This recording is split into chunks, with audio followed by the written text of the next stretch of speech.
ABP news पे, तो उसमें दिखा रहा था चीन समर्थक केपी ओली को का मीडिया अभी दिखा रहा था सर, अभी जस्ट हमने देखा सर, अभी जस्ट आप जो बड़ा गलत कर रहा था जी। गोदी मीडिया की इंटरनेशनल बेइज्जती, माहौल बनाना पड़ गया भारी, नेपाल में जमकर लगी लता।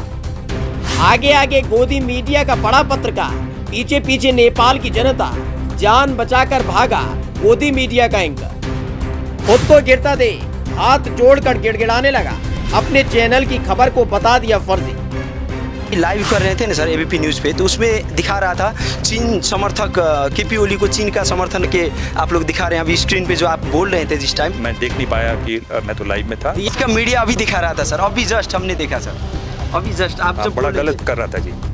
वैसे तो गोदी मीडिया के पत्रकारों से लेकर एंकर को अपने ही देश में कई बार लताड़ा गया है, लेकिन साहिब की भक्ति उनको विदेश में ले जाती है, जहां वो जमकर लताड़े जाते हैं, फटकारे जाते हैं, मुंह पर दरवाजा बंद कर दिया जाता है, तो कहीं गोदी मीडिया को देखते ही दौड़ा लिया जाता है। ऐसा ही नेपाल में करवा दिया है और इस बार ये कारनामा किया है एबीपी न्यूज के बड़े पत्रकार देबांग ने। जहां एक बार फिर से सत्ता परिवर्तन हुआ तो गोदी मीडिया के पत्रकार पहुंच गए, लगे माहौल बनाने, लेकिन फिर लोगों ने घेरा तो गिड़गिड़ाने लगे। साहिब के आशीर्वाद से देश के गली कूचे और चौराहे पर खड़े होकर राष्ट्रभक्ति का सर्टिफिकेट बांटने वाली मीडिया के बड़े पत्रकार को खराश हो गई थी। समझ नहीं पा रहे थे कि कैसे भागा जाए, क्या जवाब दिया जाए, क्योंकि बार बार नेपाल के एक बड़े नेता को चीन का मोहरा उनका अपना दुलारा चैनल एबीपी न्यूज दिखा रहा था। सोच रहे थे साहिब की भक्तियां कमाल दिखाएगी, लेकिन नौबत हाथों की आजमाइश की आ गई थी और फिर हाथ जोड़कर मानना पड़ा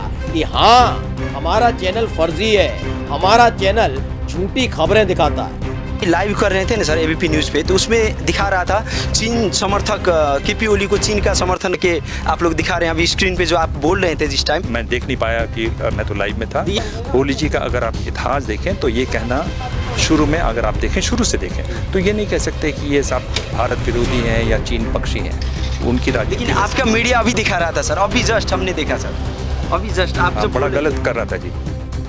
एबीपी न्यूज के बड़के वाले पत्रकार को संगी भाषा बोलना नेपाल में भारी पड़ चुका था, घुटने टेक चुके थे, चैनल को फर्जी मान लिया था, लेकिन सवाल जब नहीं रुके तो सरपट भागने लगे। भूल गए थे एबीपी के पत्रकार देबांग कि वो नेपाल में है, उनका देश नहीं है, जहां साहिब के गुणगान गाने के लिए उनका ही चैनल किसानों को उग्रवादी से लेकर आतंकवादी तक घोषित करने पर आमादा रहता है।